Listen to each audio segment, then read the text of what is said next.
Well, yeah, it's getting tough out there. Yeah, no doubt. I work in home invasions, mostly.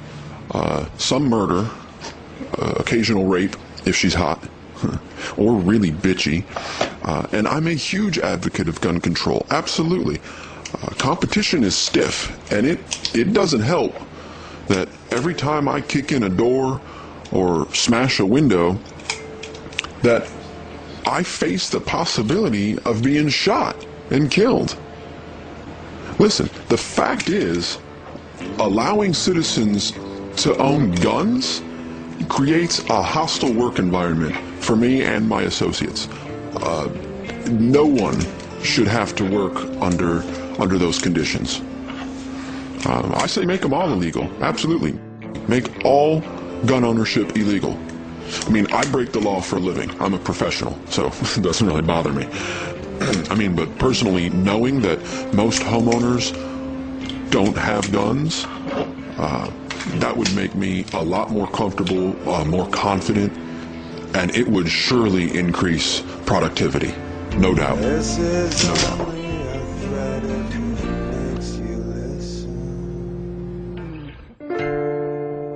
Your local violent criminals work hard and put their lives on the line every time they attempt to murder, rape, abduct, or assault a member of the citizenry. They desperately need your help. With your support, there may finally come a day when a violent criminal can have his way with you or someone you love without the fear, anxiety, and stress caused by knowing there's a possibility his victim might be armed. Please show your support by voting for stronger anti-gun legislation, because criminals prefer unarmed citizens.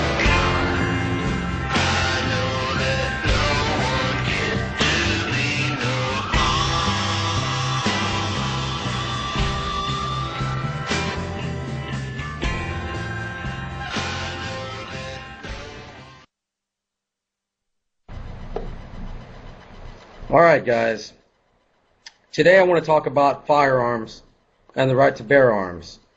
I believe they're going to be necessary if we keep heading in the same direction. Now, those of you who know me know I'm a huge supporter of the Second Amendment. The Second Amendment wasn't given to us as a right for the Founding Fathers of the Republic for target shooting, hunting, or even for home defense. These are all benefits of having guns. Whenever a form of government becomes destructive to these ends, it is the right of the people to alter or abolish it and institute a new government. Thomas Jefferson. The Second Amendment. The right of the people to keep and bear arms shall not be infringed. The government was supposed to be paid for with sound money, not fiat, that allows the government to grow and grow and grow until it's what we see now, and it's going to keep growing and spending until the currency collapses. What if the government was much smaller? People cared about their rights.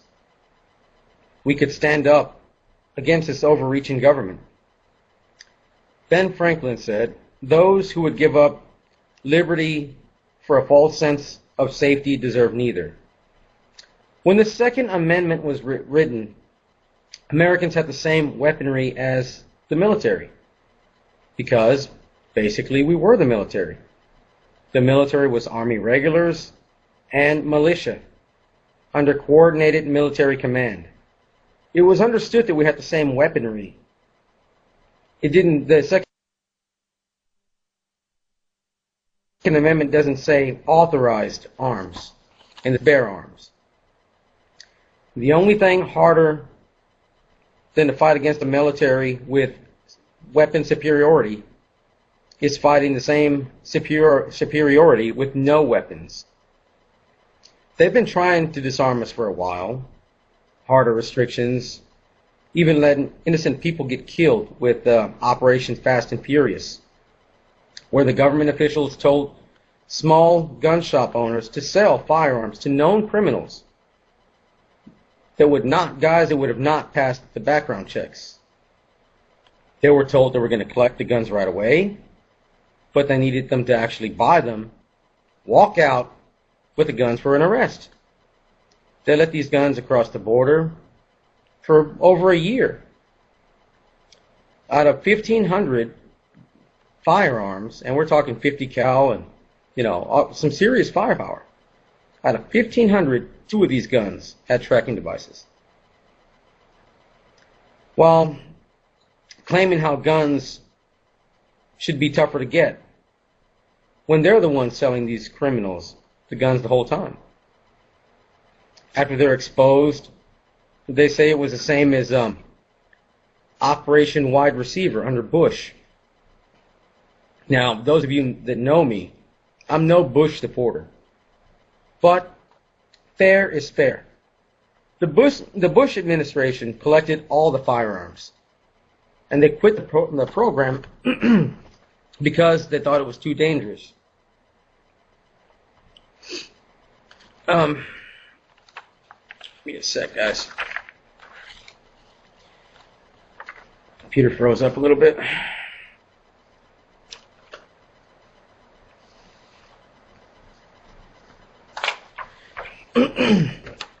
Here we go, I'm going up again.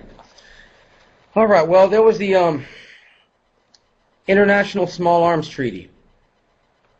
It was set up to heavily restrict firearms in the U.S. Harder restrictions, mandatory gun registration to identify all the firearm owners and locations, for eventually a total confiscation of all guns, all unauthorized guns, which would be those owned by the government. That's right, they wanted to give foreigners the ability to make laws to take your constitutional rights. Similar programs have been done in the past. They were done in Canada, the UK, and Australia, where guns are heavily restricted. But they started the same way. Dictators like Hitler, Stalin, Mussolini, Castro, Kim Jong-il, and Chavez all banned firearms.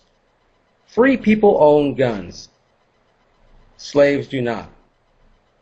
How well did disarmament work for Jews in the rise of Nazi Germany?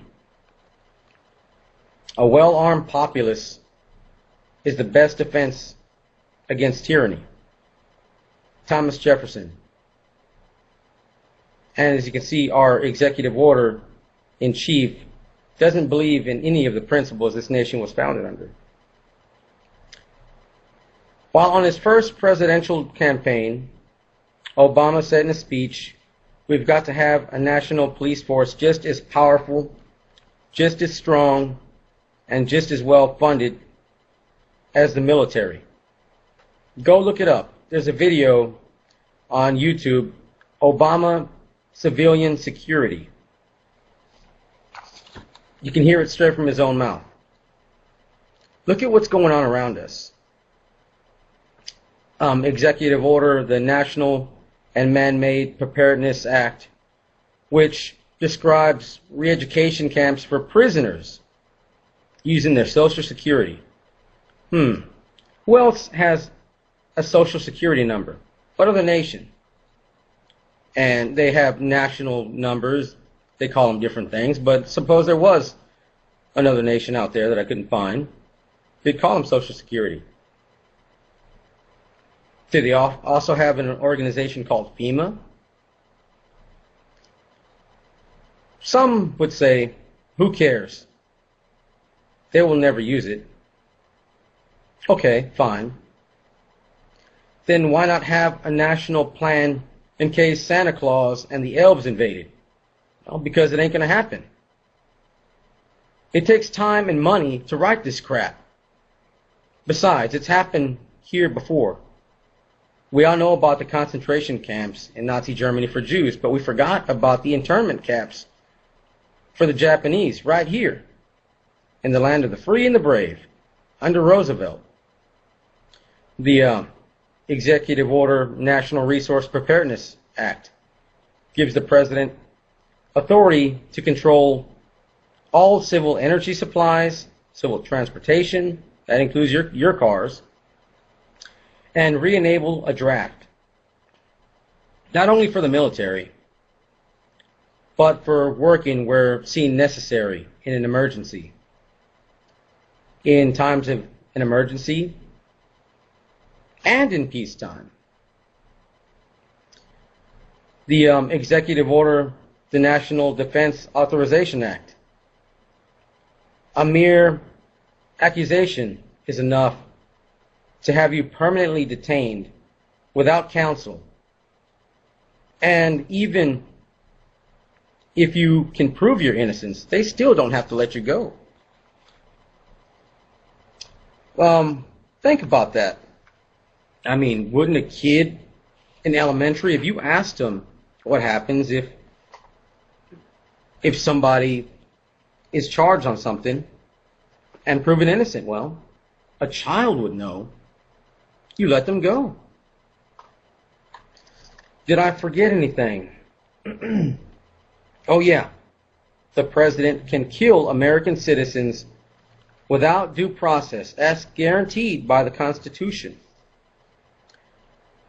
With the president's battlefield powers, which include, the war on terror, suspected terrorists, including American citizens that can be accused, that can be killed on the battlefield, which extends to American soil. Basically, the CIA has a list. They send it to the executive branch, president. He reviews it and signs basically an assassination order. Look at Irwin Schiff. He proved there is no real law for the income tax. He was labeled a political terrorist. Look at Bernard von Knoppes. He made his own currency made of silver and gold as defined by the Constitution. He created competition to the Federal Reserve monopoly on fiat currency, which is illegal under the Constitution. And von Knoppes' currency was real money. He's also considered a political terrorist. It's not that hard. You just got to do something they disagree with. Similar programs in communist China and Russia exist. They label you a terrorist for speaking out against the government, like the other two patriots I mentioned. Again, Mr. Nobel Peace Prize winner can put a hit on you and your family. Now, you can look up these executive orders if you want. I wouldn't mention this. This show is recorded. Go back and look into each and every one of them. See if I'm making it up. Now, what can hyperinflation and a police state look like? Can you play video 1? Please.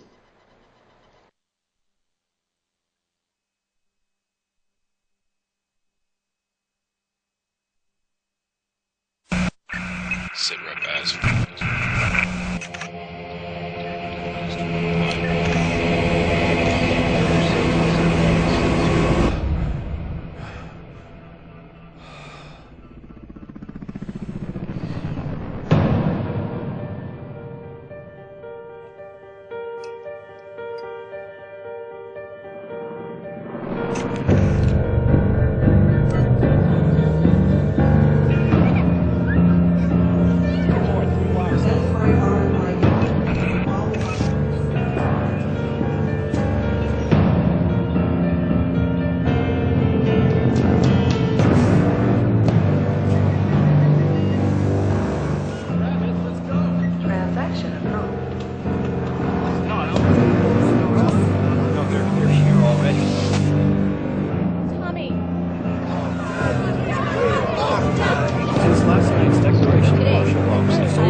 things were. Of every enemy of the state! And then I woke up here.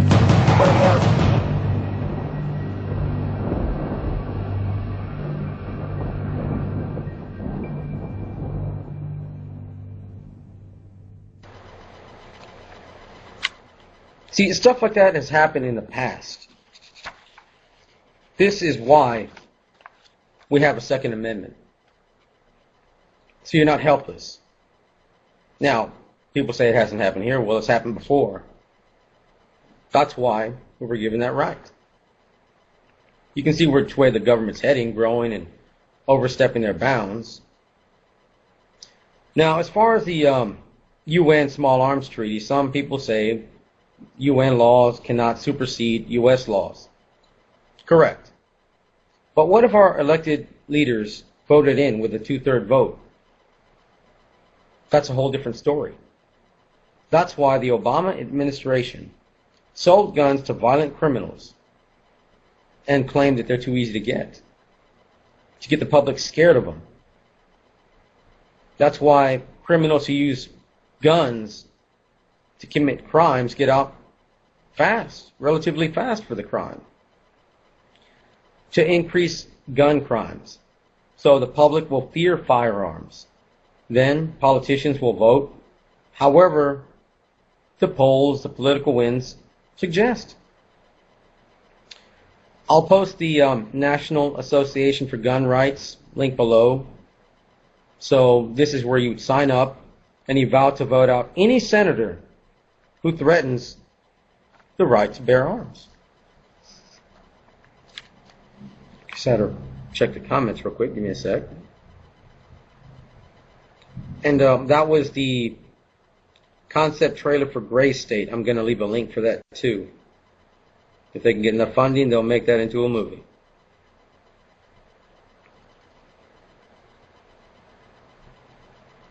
All right, well, that would be a very cool movie. I want to argue some bias.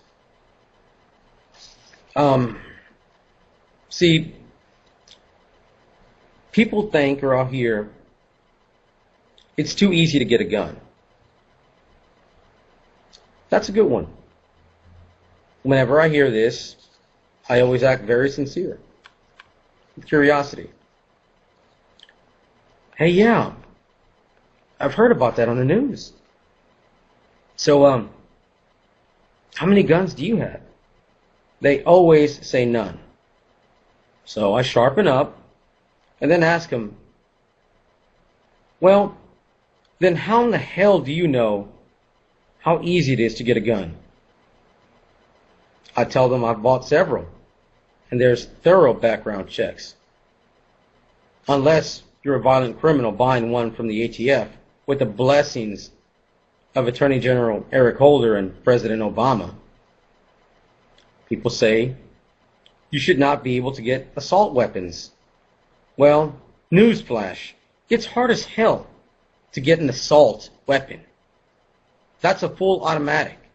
You need a Class 3 license. It takes time, money. You know, they don't just hand those away. It's hard and very expensive. An AR-15 and an AK-47 you see in the gun shops are semi-auto. The same as a handgun. Or even, if you think about it, a revolver.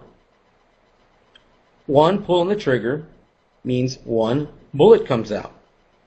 Just because it's black with a pistol grip doesn't mean it's a full auto assault rifle with a grenade launcher. That's just arrogant. Let's take a look at one of these people that want to have you disarmed, that don't think you should have them. Can you play a video too?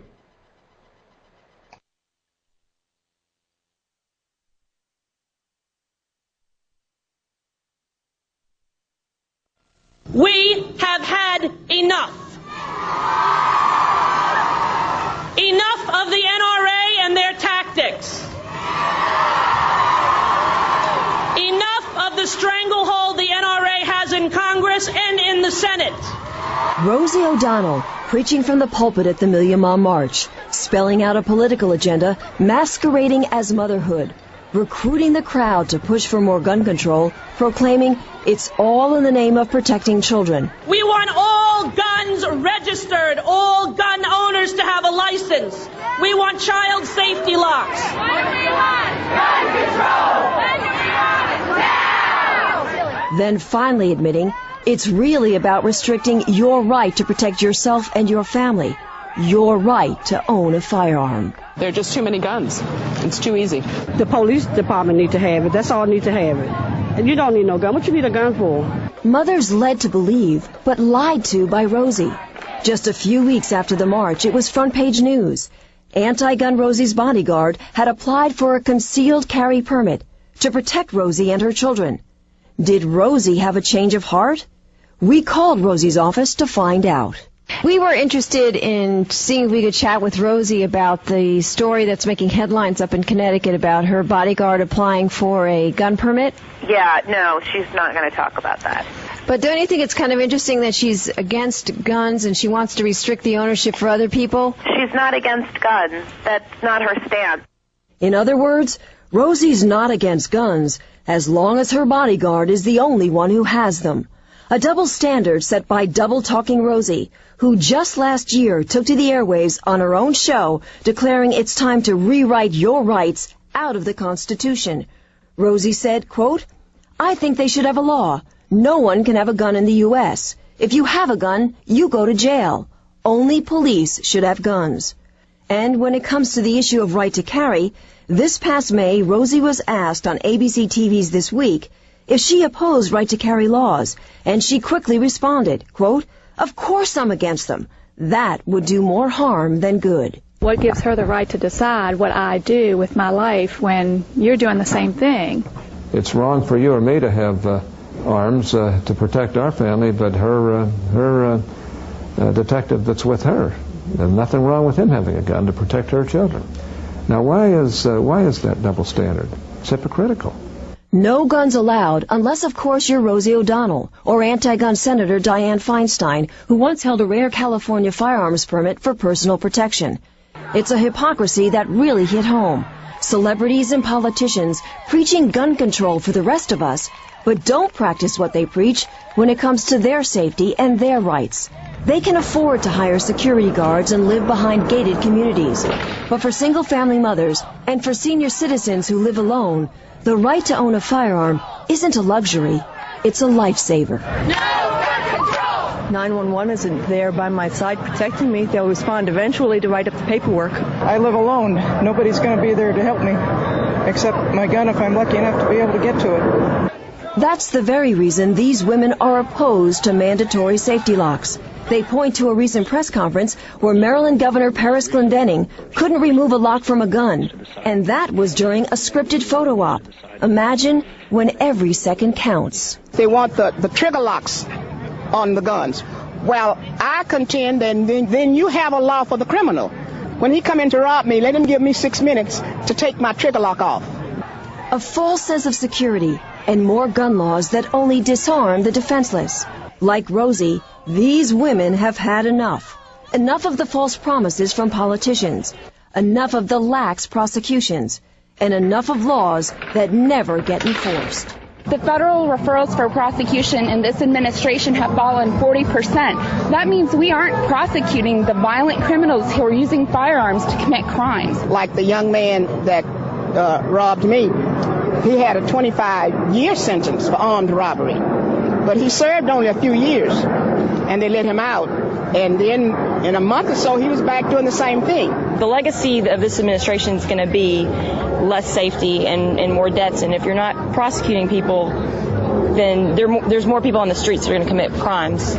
Even women marching with the Million Moms speak the truth when asked about the real problem, admitting that criminals like the ones who killed Lucille Dunn's son are getting away with murder. The boy got 15 to life, the girl got 7 to 22. But that's not enough time. They shot my baby in the head, then they put my baby out on the back porch with a blanket over his head, and just like he was a piece of garbage. The tragic reality of a failed political agenda. families urging that if protecting kids is the real agenda, then make sure they get the education they need. Educate. We don't need to legislate anymore. We have enough laws. We just enforce those laws and educate and care for our children. We all wouldn't be here. We would all be home taking care of our kids. You can teach a child not to touch a hot stove or cross a busy street. You can certainly teach them firearm safety. In my mind, that will prevent more deaths than anything else. And this fifth grader makes it very clear that if her parents didn't teach her about gun safety, she never would have learned it. They expect that the schools are going to do this, but I must admit that I'm in fifth grade and they haven't given us one gun lesson yet. So I think that it's important for the parents to be there to tell their kids what's right and what's not.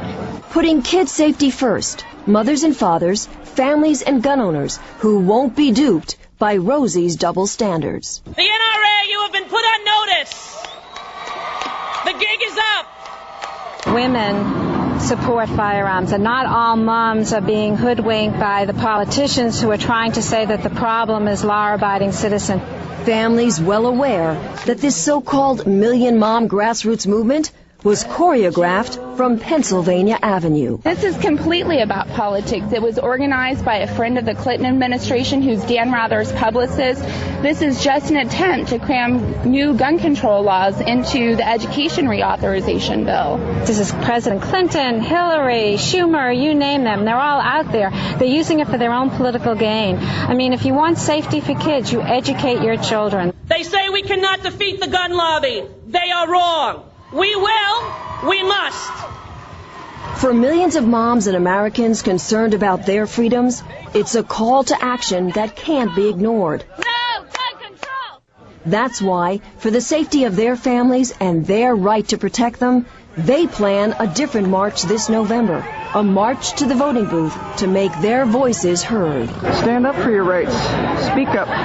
Don't just sit on the sidelines and let somebody else do it for you. Maybe they ought to start listening to the NRA, because we have a lot to say as NRA women about how to handle firearms safely. We have a lot to say about education. We have a lot to say about what works and what doesn't work. Gun owners of America, get involved before it's too late. Protect your rights! Protect your rights! All right, I want to talk a little bit more about these biases that I hear all the time. People claim that, even people that support the Second Amendment, people that think we should have guns, think you shouldn't be able to have an AR, an AK, or an SKS for home defense. The bullets will go through one person, through the next person, and keep going. Yeah? With the anti-tank rounds I can find next to the fireworks stand? People think a rifle bullet is more dangerous than the 3-inch Magnum shotgun slugs they recommend all the time? The truth is, people are liable for the injuries caused to others when they defend themselves. So, most people buy special rounds. There's reduced recoil shotgun shells that have less penetration. There's hollow points that expand to give the target the full force and not go through. There's segmented hollow points which fragment in the target. And there's even smart ammo now, which devastates tissue but will not go through a few layers of drywall. I forget exactly how many, but not much. If I shot this rifle with that ammo, my AR, it's not going to go through the neighbor's wall. Yeah, technology, it improves over time. And another one, we should not be able to buy guns with high-capacity magazines. Those are only meant for killing people. Yeah, you think so? Any of you have daughters? What if a rapist, an AIDS-infected rapist, broke in your home and she was alone? Would you feel a single shot or a single shell shotgun would be enough? Or what if she has a single shell shotgun and there's 3 of them?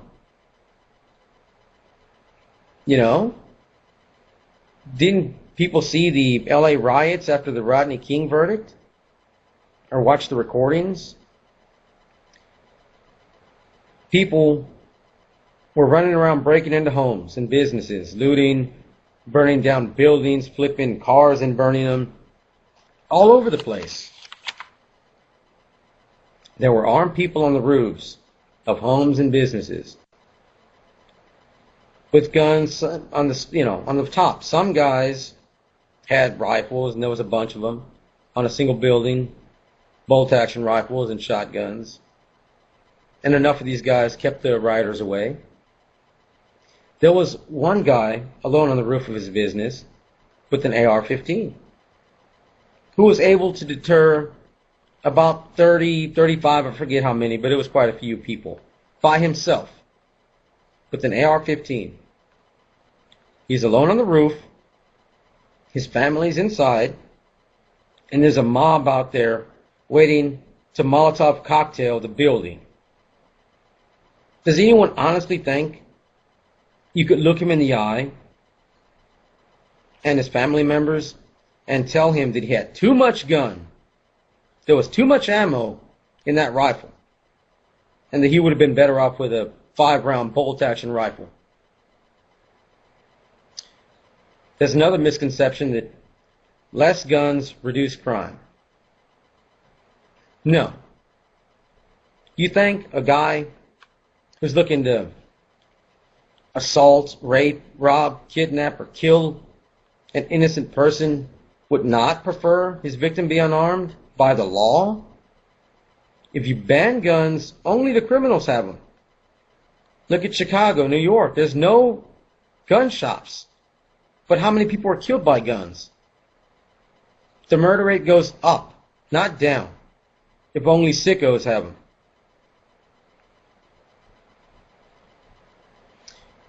You'd be surprised if people couldn't get them, the guns that they would make.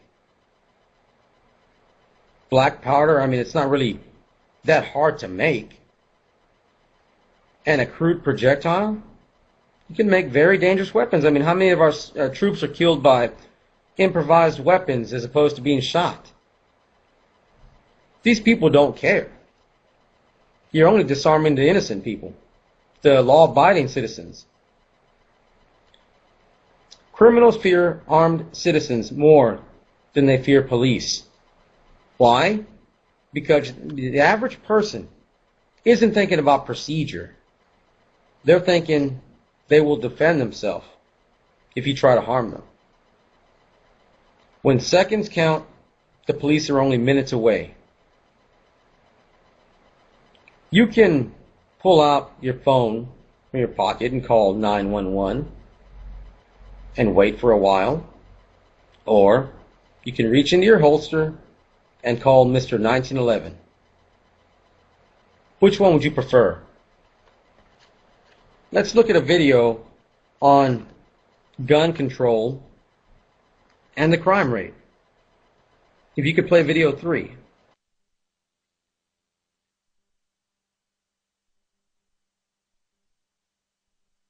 Well, you'll find out now as we begin our top 10 list, starting with number 10, gun control reduces crime. The horror of the shootings at Virginia Tech had many people talking about gun control. It's about the weapons, the guns. Where did the killer get them? They're shocked at how easy it is to purchase a gun. It is simply too easy to obtain a firearm. The belief that gun control prevents gun crime is why many were upset this spring when a bombshell court ruling could put handguns back in D.C. homes. A court threw out Washington, D.C.'s 30-year ban on guns. And that's outrageous, said public officials. More guns very simply lead to more violence. I don't know how anyone could be serious in saying that, because the gun violence went up when they banned handguns. Tom Palmer's one of the plaintiffs who sued D.C. over the right to have a gun. He's correct about gun violence going up. Since Washington's gun law passed, the murder rate actually increased, even while America's murder rate dropped. It's because guns can also save lives, says Palmer, as one saved his years ago in California. We were walking on the street, and this group of young men took really strong exception to that. They stood up, 19 or 20 young guys, followed us, and they told us, we're going to kill you, they'll never find the bodies, And I turned around and showed them the business end of a pistol. Just pulling out the gun was enough to stop them. Yeah, it works. Merely having a weapon and being able to display it when I was threatened saved my life. Now, you may think that carrying a gun, as Palmer did, is illegal in most of America, but it's not. Many people don't realize that today in America, in about 40 states, it is legal to carry a concealed weapon on your person. And in those 40 states, there is no more violent crime or murder than in states where guns are restricted. The town of Kennesaw, Georgia, went a step further and passed a law requiring every household to have a gun. Did they then experience a crime wave? No. Well, after the city ordinance passed, there was actually a decrease in reported crime in the Kennesaw area, especially violent crime. Now, I don't want politicians ordering me to have a gun, and the law isn't enforced here. But townspeople we talk to like the law. I think it makes people think twice. This is a very peaceful place to be. We should have guns. I mean, that's what free society do. These maximum security felons said they fear an armed victim much more than the police. When you go to rob somebody you don't know, it makes it harder. And they said gun laws don't matter to them. They don't obey them. I'm not worried about the government saying that I can't carry a gun. I'm going to carry a gun anyway. It's impossible to know exactly how often guns stop criminals, because who reports a crime that doesn't happen? But people use guns in self-defense every day. Often just showing a gun is enough to prevent the crime. When robbers broke into Joyce and Raymond Pappin's home and attacked Raymond, he yelled, "Get the gun, get the gun." Joyce did, and when the robbers saw it, they ran away. Boy, when he saw the gun, he just started running, and they weren't just walking fast, they were running. They had boots on, you could hear them boots a-clopping. Joyce says having a gun changes the balance of power. And here's a controversial idea. Some Virginia Tech students say they wish students had been allowed to carry guns, because one of them might have stopped the killer before he shot so many people. And that's what happened 5 years ago at the Appalachian School of Law. Hearing shots, 2 students went to their cars, got their guns, and helped restrain this shooter until police arrested him. One of the things that the gun does is it equalizes unequals. My mom told me when I was a young boy, because she was armed, she was never afraid. So, gun control isn't necessarily crime control. In fact, the National Academy of Sciences reviewed hundreds of studies and could not document a single gun regulation that reduced violent crime or murder. If someone gets into your house, which would you rather have, a handgun or a telephone? You can call the police if you want, and they'll get there, and they'll take a picture of your dead body. But they can't get there in time to save your life. The first line of defense is you. Something I just remembered. I'm here in Austin, Texas, and there was the shootout at UT campus in the library. This guy had an AK. He wasn't able to come out of the library and shoot anybody. Why? Because there was 2, 3 students with concealed carry. They pinned him in there. If they wouldn't have had those guns, what would have happened? If this happens wherever there's tons of guns and ammo, why doesn't this happen at gun shows? It's all just propaganda to disarm you. Was it George Mason that said the best way to enslave a population is to disarm them? Like I said, did gun confiscation work out for the Jews in Nazi Germany? I don't think so. How the hell are you supposed to fight back? Now, if anyone wants to come up with a different opinion or wishes to add something that I missed, we're going to allow 2 people at a time. Now, these shows are recorded and they're posted on YouTube. So if you don't want to be online, don't come up. If you are rude, obnoxious, or do something inappropriate, we'll just edit it out. But if I can have my Liberty brother come up, and he can pick 2 guests, whoever wants to come up.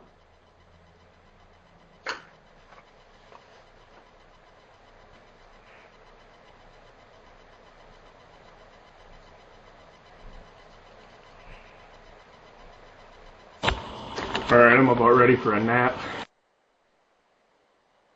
How's it going, Tom? Pretty good. Anybody want? Good night, thanks. Anybody want to add anything to that? Or disagreement, or just something that I might have missed? Yeah, I'd just as soon get the fight started. The problem is, I think most of the people in this room will probably agree with us on most things. Some of the stuff, Tom, that... Oh, Steve Parent, all right. Hold on one second. There you go, brother.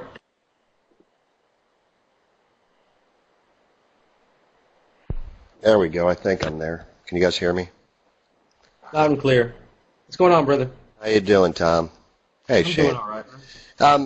You know, I think one of the things you kind of touched on everything that I said in the in the room earlier. You know, number one, when seconds count, the police are just minutes away. That's just a common fact. You know, the best defense is obviously yourself, and you even elaborated a little bit further, Tom. You know, would you rather have a telephone or a pistol? You know, you can't do much damage with that telephone, and like the guy in that interview actually said that, you know, yeah, the police are going to come, and they're going to come take pictures of your dead body. But there's two really important points here for people that are actually against law-abiding citizens carrying weapons. And I said this in the chat room earlier, is you can pass all the laws you want. Criminals don't obey laws. That's why they're called criminals. So when you take the possibility of a law-abiding citizen to protect themselves, it gives the criminals an upper hand. If you look at the majority of mass shootings that take place, they occur in places where guns are banned or illegal, because that's an easy target for them to hit. You know, if you were going to rob a bank, and I'm going to use this as an analogy, and then I'm just going to shut up. If you knew that at a particular bank they didn't allow guns, wouldn't that be the first bank you'd want to hit if you were a criminal? Or would you go to the bank that you know is armed to the hilt?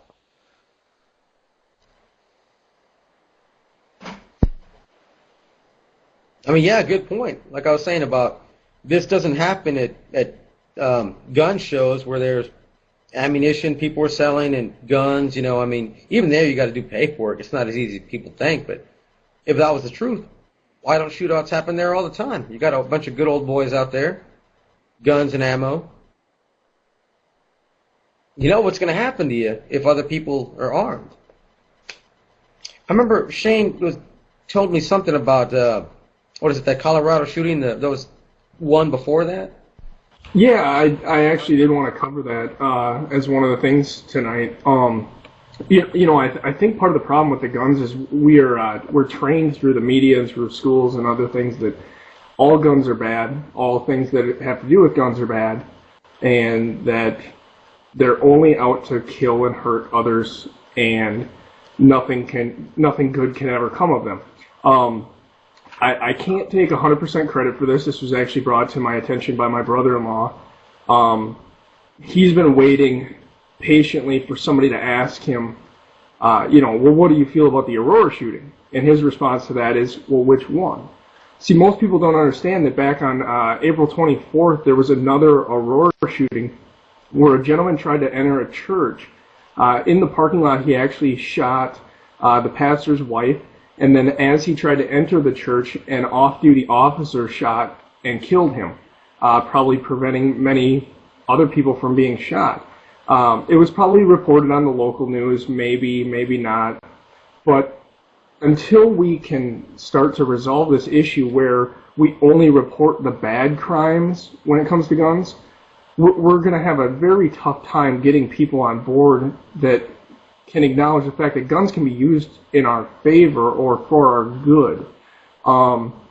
You know, I kind of thought about it today. I wanted to make a bet with everybody in the room, 28 people. I will eat my shoe if you can find me a news clip.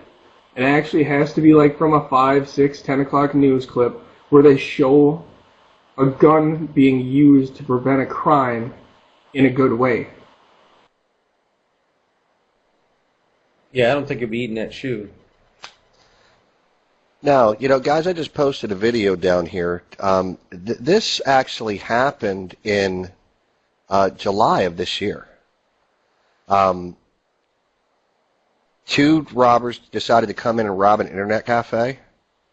And an old man that was 70-something years old, who was a concealed carry guy, ended up foiling the robbery because he pulled his gun and started firing.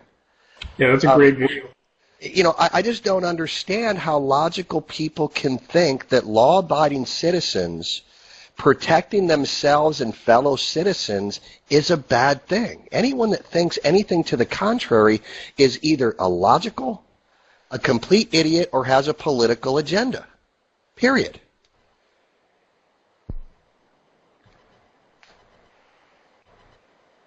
Anybody else in here want to add something or dispute something?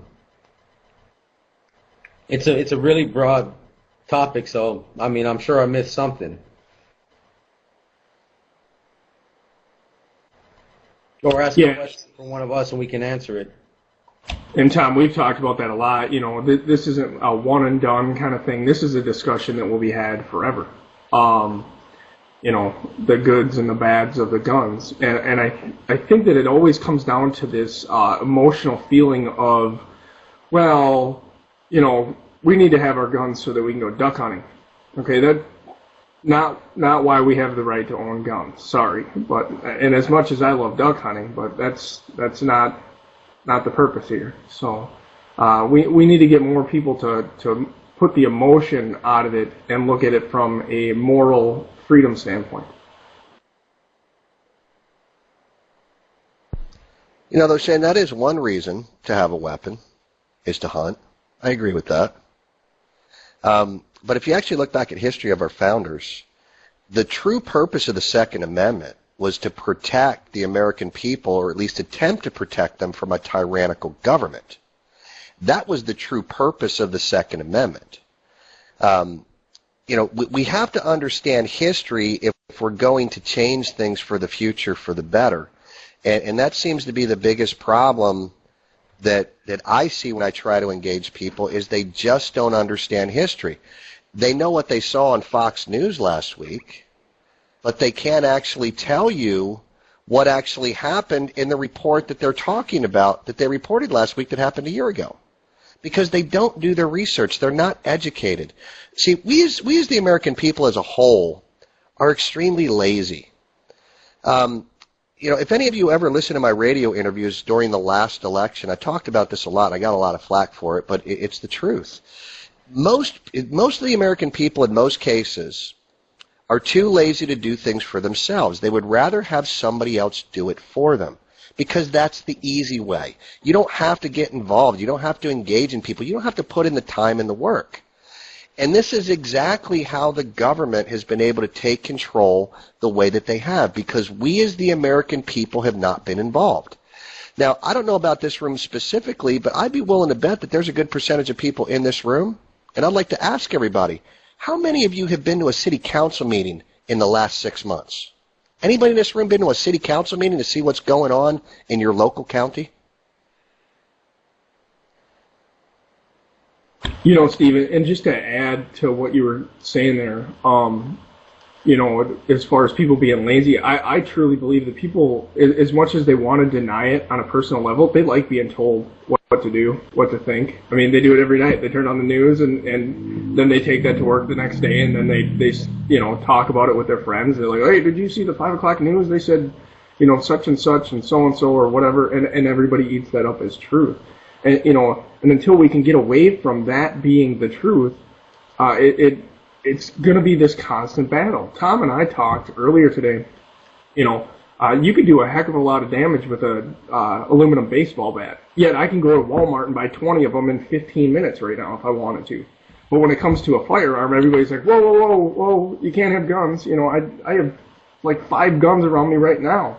I have one that has 7 bullets in it. Well, okay, that's 7 shots. Chances are I'm going to miss on 6 of them, because if you've ever tried to fire a pistol, you've probably figured out they're extremely hard to fire. So, you know, given close counter, I'd probably be better off with the baseball bat. Yet, nobody cares about that, because we love Little League, we love baseball, we watch Major League Baseball on TV, it's a part of life. We accept it because all good things come from, or, you know, everything about baseball is good. Everything about guns are bad.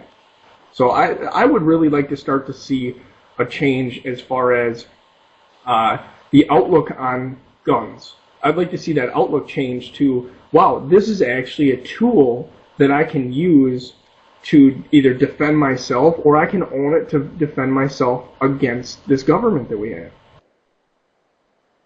I mean, what's to stop some guy from going and getting like a machete and going and hurting somebody with that, or getting in a car and just plowing into a bus stop or a grocery store? I mean, if there's sickos out there that want to hurt people, they're going to do it. Not having a gun isn't going to stop them, but it's going to make the person they're going to hurt more defenseless. I mean, you can go out there and buy a little plane if you got the money, you know, you can go jack one. I mean, you know, they lock those things up, you know, so we're good. I mean, my point is you can get a hold of that stuff. You can go crash that if you really wanted to. They're not illegal. Well, and Tom, you know, I mean, I work on the street every day. The most dangerous weapon that I think that probably almost has ever been created is the automobile. I mean, you're behind an incredible amount of weight, and you guys see it on the roads every day. If you actually stop and pay attention, it's amazing the amount of idiots that are out there. And we just, you know, hand over driver's licenses, don't even think about it. Hell, I think in our state, if you don't speak English, you can actually have a friend sit and take the test with you. But when it comes to a firearm, we have to have, you know, background checks and this check and make sure that you did this, and you have to fill out all this paperwork. And then on top of that, you have to pay a whole bunch of money. Well, the goal is to make it harder and harder for people to actually obtain firearms. You know, but your point about baseball bats, though, Shane, the reason that the media, or you, Tom, with machetes, and the reason that the media doesn't propagate that type of information is because it goes back to my original point of why the Second Amendment was put into place. The government isn't going to fear you with a baseball bat or a machete. You know why? Because they have guns. Okay, it gives them an extreme advantage over you because they can shoot you from 50 feet away, 1,000 feet away, 100 feet away. That's the way that it works. But what's next? If we start banning firearms, what's next? Steak knives? You know, cross pens? You know, how about a paperclip? You know how much damage I could do to somebody if I was able to stab them in the throat with a paperclip? Are we going to ban paperclips next? You know, it's so ridiculous to try to ban things and make them illegal because you have people that commit crimes with these types of things, and then we need to ban it for everybody. I just go back to my original statement. You can pass all the laws you want. Criminals do not obey laws. That's why they're called criminals. And on that, Steve is out. Hey, thanks, Steve. Thanks, brother. I mean, yeah, exactly. Basically, the Constitution, we're supposed to be using silver and gold. That would keep your government small. We're all supposed to be armed up. If they try to tell you what's what, they try to take your rights away, we can stand up to them really easily. But no. They're using fiat currency, they're growing out of control, overstepping their bounds, and they want to disarm you. I mean, this has happened before, and people really need to wake up. Put their foot down, hey, no, you're not taking my rights. You know, you can't do this, you're overstepping your bounds here and there.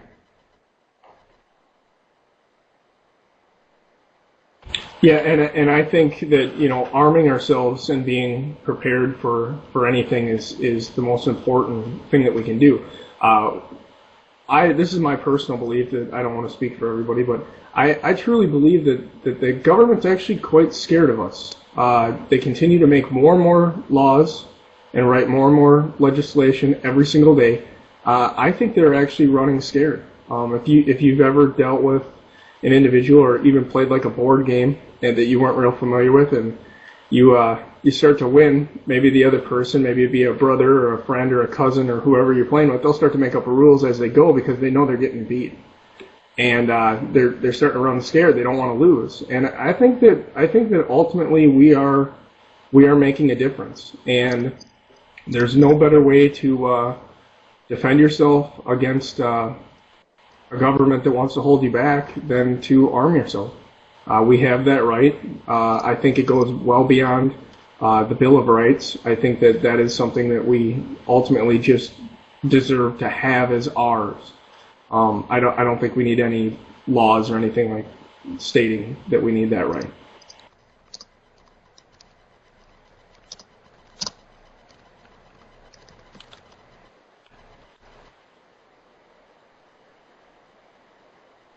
Just read some of these down here.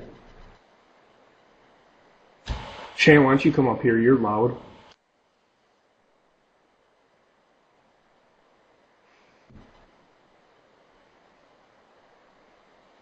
And go get your boss. I mean, yeah, I just read something about Hurricane Katrina. Yeah, where basically they've got people going around. From what I understand, they were like Blackwater or just contractors. They put them in U.S. troop uniforms, so therefore they're agents of the government, going around disarming people. I mean, that was totally unconstitutional. They've got people getting beaten down. I mean, there was lots of women getting raped, and you're going around disarming them and just leaving them there. I can't remember exactly where Chuck wants to come up here. Hold on, so I'm on push to talk. I gotta go approve him. I can't remember what show I heard it on, but there was an individual who was part of that, Tom, and he was saying that basically when they went door to door, it was you give up your guns or you're dead. There wasn't any choice given. It was you give them to us or you die where you stand. There was no negotiation, no let me go find them or anything like that. It was get them now or die. Yeah, I mean, that's happened once. What's stopped from happening again, right? Oh, absolutely. And I think that's the biggest thing that we need to fear is actually the slow taking of the guns. I don't think that there's going to be this one rule passed one day and then nobody can have guns. I think it's going to be a house-by-house basis on a small scale, and that's what we need to be worried about is because a lot of people are going to just say, here's the guns. Take them, come get them. Oh, you know what? I forgot about one in the back. I'll be right back, and then go get them another one, or whatever. It's going to be a slow taking, and I worry about that because that makes it tough. I mean, if I had an armed official knock on my door right this second and say, "Give me the guns," what choice do I make? Do I try to take down 20 guys or have a huge standoff? I'm not going to win. I'm sorry. They have more technology than I could possibly dream of. They're going to throw one flash grenade or flash bomb or, something in here, and I'm going to be cooked. I'm not going to be able to defend against that. But, totally agree. So as far as, that would be the situation that I'd be most worried about is the slow taking, not necessarily the fast, we're coming in, they send one guy to every house kind of thing, and they're taking the guns back tomorrow. So, Chuck, what's up, man? Yeah, man, well, that would almost be... Am I too loud? No, you're right on. I'm right on, good. Well, they can come and, come to your house to take your guns, but, everybody's always worried it's going to happen like the next day. And I kind of worry that a little bit, but my main concern is over a period of time. And, one of these ways that they'll be able to do it is through restricting new guns and restricting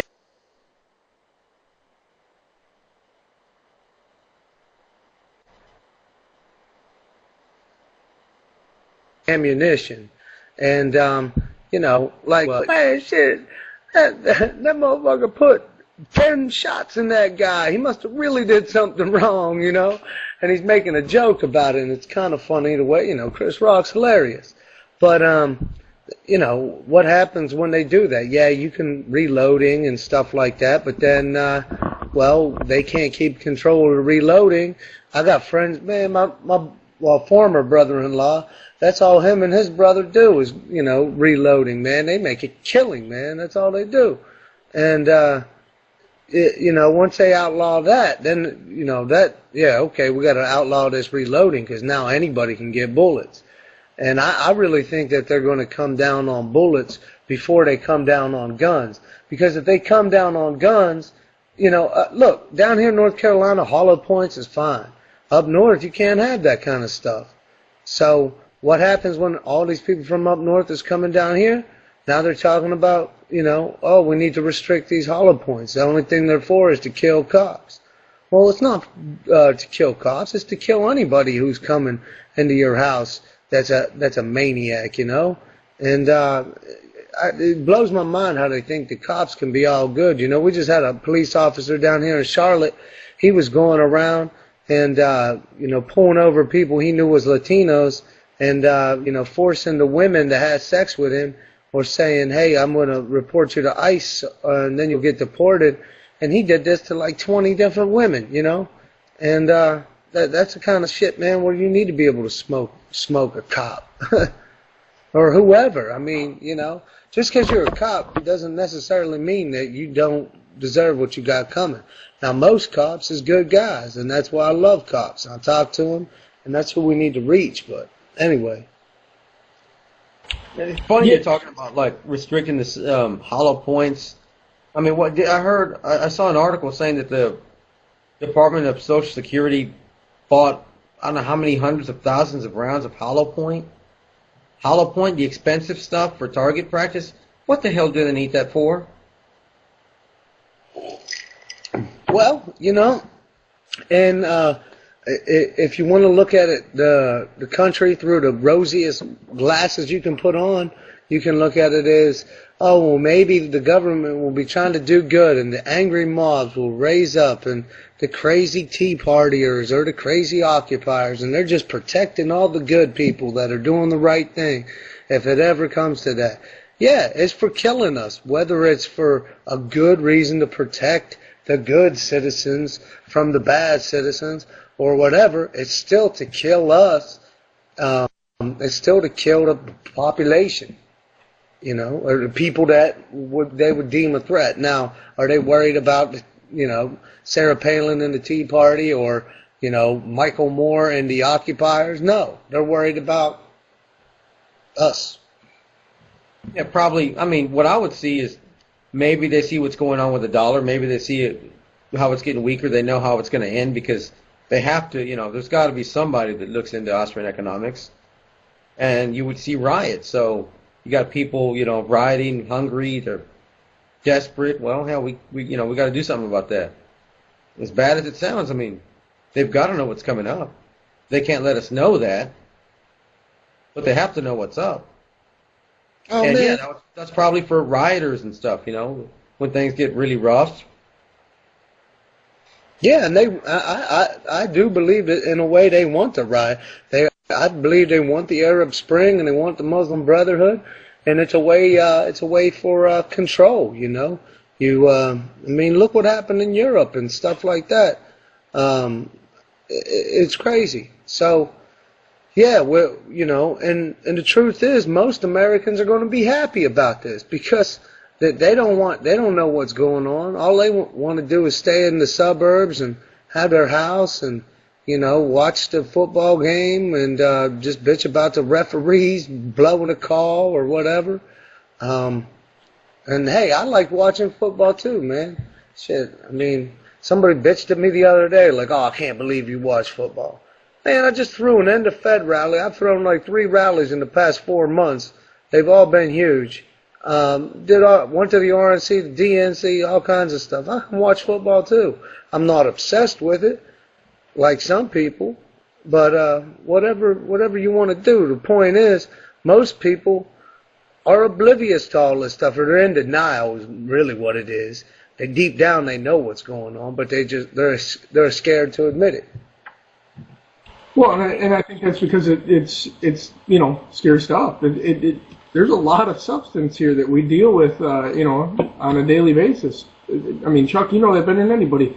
You can't hardly wake up and tomorrow morning you're going to wake up and you're going to hear something totally awful about something that you never even thought about, and then it's just going to become part of the soup that is all of the stuff that we deal with every day. And for the average person, they don't want to deal with that. They just, they want to worry about, who the Bears play this weekend or who the Packers play or whatever, football rules the world. The saddest part is they're going to get a very rude awakening very, very soon, and their reality is going to be flipped upside down, and they're not going to know what to do. They're going to be very, very lost. Well, when the shit hits the fan, man, you know, and I know you guys know this, but this is the thing, and we've got to be able to talk to. This is one thing, you know, and I think that is very most important about all of this is if, you know, we can talk to each other about it. But, I mean, really, maybe some people don't know, but it seems like all three of us know about it. So pretty much conversation's over.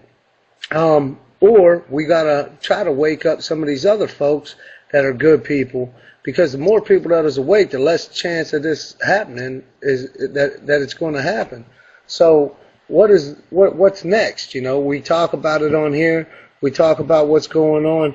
We got to be able to make the case in a rational way that, look, if you know, if things get really bad and we turn into Greece, or there is another huge drought next year, they're saying bacon was like $10 a pound now. It's like $15 at Costco, and then now they're saying it's going to go up. The biggest, you know, shortage or whatever, like doubling. All kinds of food is doubling. QE3's coming up. Like Tom talks about, things are going to get bad. Man, if the police ain't getting their checks, I've got news for you, man. They ain't coming to your house either. They're going to be at home protecting their own damn family. Oh, yeah. And would be like it. Suppose that, you know, you did go around and you put cameras up and you disarm everybody and you got cops all over. I mean, I heard that was it a subway or a bus or something that was bombed a couple weeks ago in the UK? I mean, they've got cameras everywhere. Did that stop them? No. You can figure out what happened afterwards, but are you any safer? Hell no. You can't protect everybody all the time. You're the first line of protection for yourself and your family. And people got to realize that. And whether it's you're protecting yourself from the government or from a fiat currency that's going to fail, like every single fiat currency has failed before, which leads to desperate people doing desperate things. You're going to have to take care of your family and yourself. Hey, Chuck, you brought up a point I just wanted to cover real quick.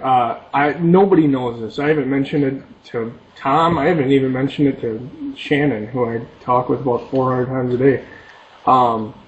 One thing that I've been doing recently, as part of my job, I deal with a lot of police officers. And most of you that know me, pretty much every friend that I have is a police officer, ironically. And what I've been doing with them, not my friends, but just police officers that I meet that I don't know, is I'll thank them for their duty, and then I'll politely, and this always works because it's very polite, I'll just say, hey, you know, thank you for what you do every day, and remember the oath that you took.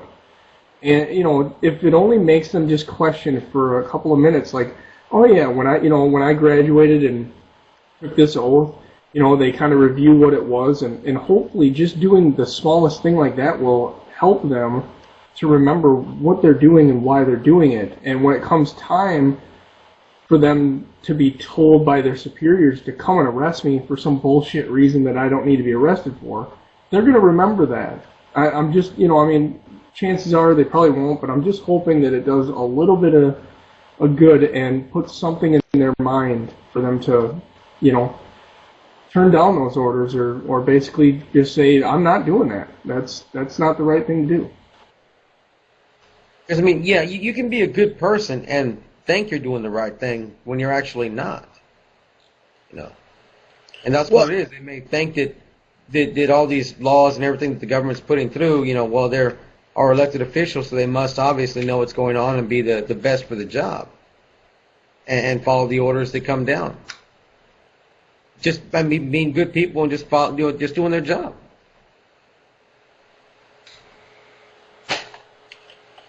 Yeah, I don't know if you guys can see that. Can you see that? That's a police officer on the way home from Tampa that helped us out. Yeah, we can see that, Chuck. Yeah, man, that dude was cool as could be, man. He printed us up the directions to get my tire. If he wouldn't have did that for us, man, we wouldn't have got there in time. And I mean, there's lots of great police officers. I mean, he seen us there. It was almost like he wanted to talk to us, but wasn't sure if we would like it. He seen our Ron Paul shirts and everything, and we started talking to him, and he's like, oh yeah, I'm a libertarian. I support Ron Paul. And you know, he even made the joke. He's like, don't think that all cops are fascist pigs. And we gave him one of the Ron Paul "We Are the Future" T-shirts from Tampa, and he was like, hell yeah, I'll wear it with pride. Right on, Tom. But people got to understand, you know, a lot of these cops is they're fearing for their own life, and they see how the public now views them, and it's a serious issue. I mean, I wouldn't want to be a cop right now, and anybody who's a good person doing the right thing, I'm glad they are a cop. But quite honestly, man, if you got children, I don't think that it's the right thing for you to do in this society. Maybe start, like, okay, I live right outside of Charlotte, so I'm going to say it like that. In the city of Charlotte, I don't think it's that great of a thing to be doing if you have 4 children like I do. Now, maybe, you know, back home in West Virginia, it ain't so bad. I mean, most of the cops there are just, you know, busting people for smoking pot or, you know, writing speeding tickets. You know, not the most dangerous stuff in the world, for now. But some of this, I mean, man, it's crazy stuff going on, man. And it's just getting worse and worse. There's more shootings every day in Charlotte. I mean, people are just kids. These kids nowadays, man. And white, black, Latino, it don't matter, man. They're all into this culture of death, and you know, you ain't cool unless you can pull out a gun and just smoke someone for no reason whatsoever. That's how you prove you're tough. Hey Chuck, I was just gonna remind you, you just became an old guy. These kids these days. I mean, man, it is. I don't know. Maybe I know I am getting old. I feel like it. But, I mean, seriously, man, it's crazy. I mean, back in the day when somebody got shot, you know, in the 90s wasn't like the most calm time in the world. But if somebody got shot, it was, you know, almost a bigger deal. Nowadays, man, people, like, these kids went out and shot this other kid the other day because the kid disrespected them in front of a girl. I mean, like, what? For real? That's crazy. Yeah, whatever happened to the good old days when somebody got shot over, like, a starter jacket? I know, at least, right? Or some Reebok pumps, but didn't do shit for the sneakers.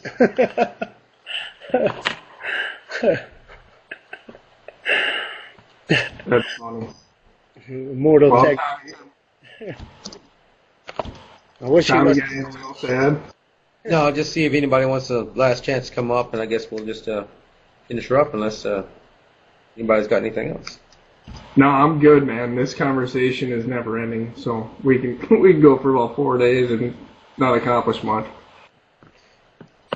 Anybody else in the room? And now we're going to close out with one more clip. You know, think about what's going on around all these executive orders, and just think about the past, what's happened before, and people thought, oh, that'll never happen here. That's what people have always thought in the past. Look at Venezuela, I mean, under a total dictator now. Didn't happen overnight.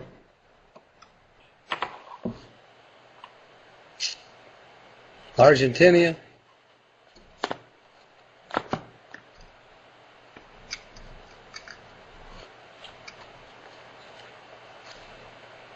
Yeah, we'll post those links up. Alrighty, guys. I guess if you want to play that last vid, and you can put the links to the other videos in here too. Yeah, absolutely. I'll play that right now. So I'm gonna hop off though, so that everybody can watch it a little bit bigger. All right, guys. I'm out too. All right, sounds good. Hey, thanks, Tom. Chuck, thanks for coming up. Steve Parent, thank you. Thanks, guys.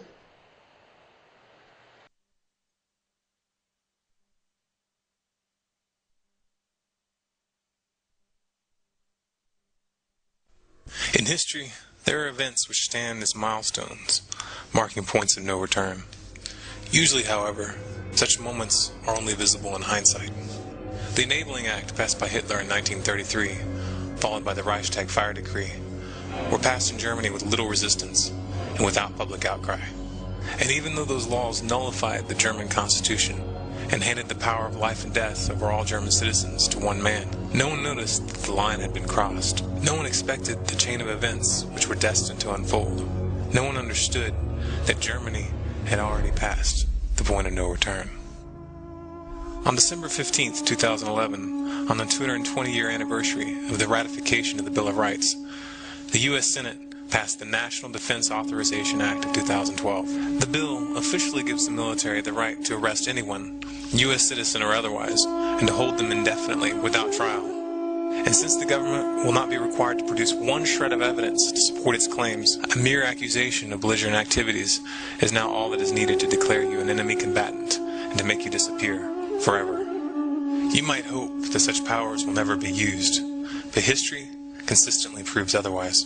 Throughout history, it has been the norm for political dissidents to be imprisoned and executed without due process. Throughout history, it has been the norm for political opponents to be taken from their homes in the middle of the night on charges of treason.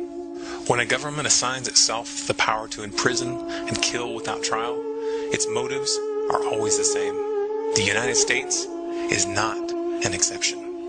If there was any lingering shadow of doubt in your mind that we have passed the point of no return, it should be gone now. If it isn't, then you aren't paying attention. We are in the 11th hour. We are witnessing the final stages of the police state falling into place. The stage is set, and we have very little time to influence the events that are headed our way. Right now, we must form a coalition across the left and the right. We must set aside our petty differences, no matter how important we think those differences are. We must unify against our common enemy. Our government has become a mere figurehead to the real powers that be. The Congress, the Senate, the executive branch do not represent our interest. They are bought and paid for. They are corrupt beyond all repair, and they deserve nothing less than to be arrested and tried for high treason. We the people have the power to take them down. It's in our hands right now. The government's power is derived solely from our obedience. Its wealth is derived solely from our labor. Its strength is actually our strength. Take it back from them. If in one unified strike we withdraw our money from the banks which have gorged on taxpayer dollars and cut off all payments, credit cards, loans, and taxes, if we refuse them our obedience and our labor and stand in defiance with clear intent, we will bring the machine to its knees. But we can only achieve this if we look past the artificial dividing line of left and right and act in unison as one people, as one nation, indivisible and focused on our goal. We must mobilize as if our lives and our children's lives depended on it, because they do. This is the 11th hour. And when they say, I want my lawyer, you tell them, shut up. Your time has expired. You're an enemy combatant.